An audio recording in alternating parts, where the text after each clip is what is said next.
outstanding effort again. We're busting ours to kick yours. That's big time. Minus 15. Respect all, fear none. Oh, did he belt that one? Intensity is not a perfume. It was a no-doubter. 5, 4, 3, 2, 1.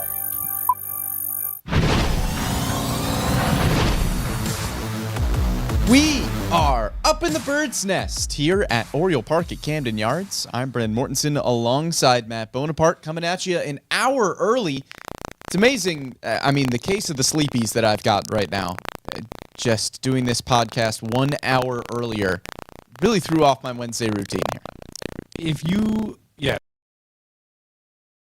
I just have a thought I have to get know, out. we're both a little sleepy. I was taking just a going minute to to process say, here. if you were a big listener to the podcast, you know last week that we were talking about the difference of the location of these mics. We had a whole week to change it. We didn't. We didn't didn't change it, and I'm still having to look around it to look at you. Was that your first thought? That was my first time when I looked looked at this you. way It and was you're like, like, wow. we didn't change it, did we? I've got microphone Yep, right here. It's right here. Yeah, we it's kinda usually do. like over here. Yep. But no. We started the show saying the microphones are further back last week, and then we didn't change them at all. You're right. No. But we did have a case of the goofs this morning, talking about, I think this is a good conversation of potentially the best names of childhood TV shows.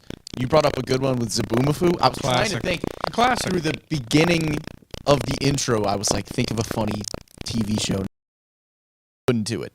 Well, I was thinking like Zaboomafoo- Cyber Chase. No, Cyber Chase is just an all-time classic. Great show. You know, but you it got doesn't great have- shows. but it doesn't Dragon hit like Tales. Zaboomafoo. Yeah, Zaboomafoo is the funniest of the names. I don't really think it has a competitor, Right. to be honest. But but it's a classic. Do you think they were just sitting in a board meeting and somebody like raised their hand and was like, "What about Zaboomafoo?" Well, I think it's the name of the lemur.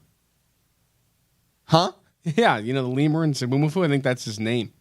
Why'd they name the lemur Zaboomafoo? I don't know if they named it. Maybe they got it named. I'm gonna look it up. You do your own thing. Hold on.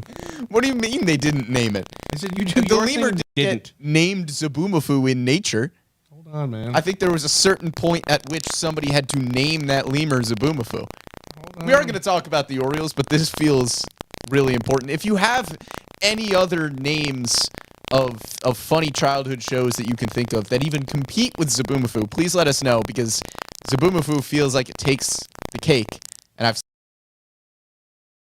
So the lemur's name was Zaboomafoo. Yeah. But you're making a claim that was always the lemur's name before anybody interjected. Yeah, I'm thinking that they. Like in nature, that lemur's name was Zaboomafoo. Zoomafoo passed away, by the way, recently, Oh. which is pretty sad. No. We didn't need to start the show like that. Yeah, I'm sorry about that. He passed away in 2014. He's Oh. a 20-year-old lemur. It's an old lemur. I don't know if that's old for a lemur. That's got to be. I mean, It has to be, right? 20-year-old lemur? I don't think you thought lemurs lived that long. No, and I also You did didn't not think that's what you were getting on we this started podcast. this That's show all I'm talking saying. about a You didn't 20-year-old think. lemur. You didn't think that. But if you do have any other good TV show names from your childhood, please let us know. Otherwise, Zaboomafoo will take the cake there. Well, hold on. I'm getting. Oh, I'm getting new information. That his name was not.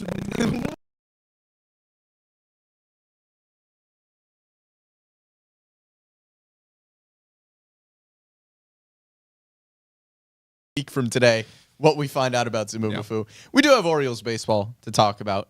They dropped last night's game to the Nationals. Couldn't really get the bats going. Trevor Williams has decided to have a career start to his season in 2024. He's got a sub-2 ERA after being one of the most ineffective pitchers in baseball in 2023. But that's why baseball is great, because you could be a guy with a 5.5 ERA and then come in and be like, I'm Sandy Koufax now. That's why baseball is incredibly weird.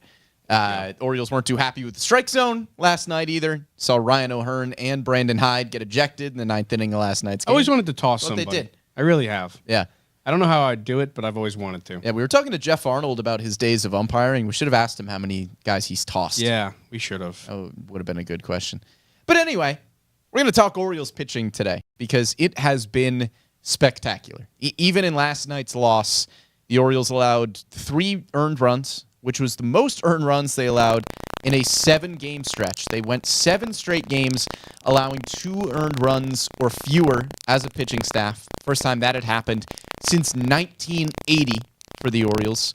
3-game sweep of the Reds over the weekend. Orioles starters threw 19 1/3 innings. They allowed 6 hits and no runs.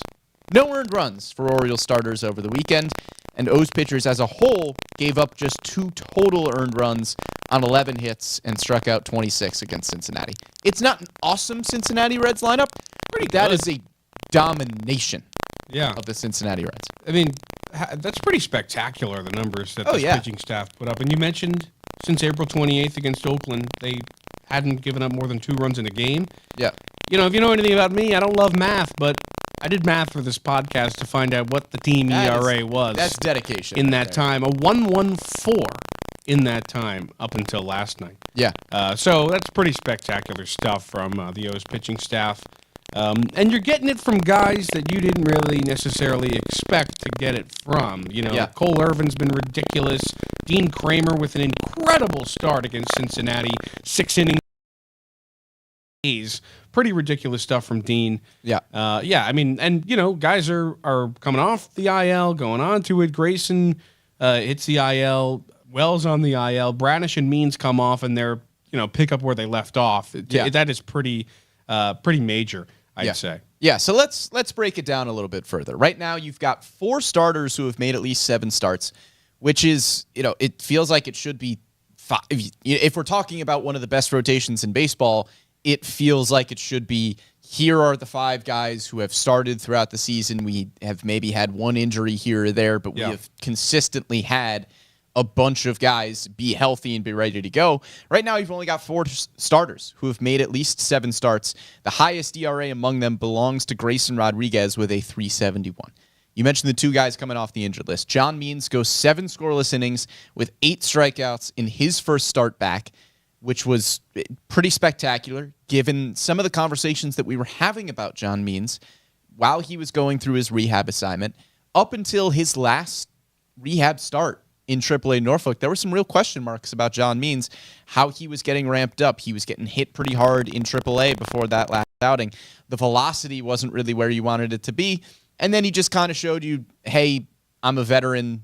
I know how to ramp things up when I need to ramp it up. And then he is lights out in his last start of his rehab assignment in AAA and lights out in his first start back in the majors. Yeah, I mean, that start was diabolical what he was doing to that lineup. Sure.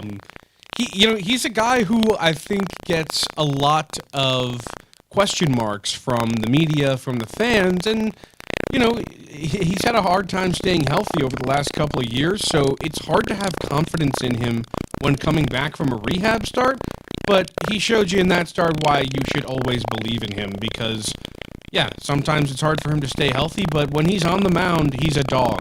Yeah. He was absolutely fantastic in that start. And, you know, he doesn't do it with overpowering stuff. He's throwing around 90 miles an hour. He's got a great curveball, and he just knows how to get guys out, like you said. And that's what the veterans of the game know how to do. And he showed you that he's still that guy who can go out there and get the job done and compete with a team that just won 100 games and with one that doesn't really have the time to be working on a guy. So he showed up and he shoved, and he did exactly what this team needed him to do, which I'm not sure. I mean, I think he exceeded pretty much everybody's expectations that day.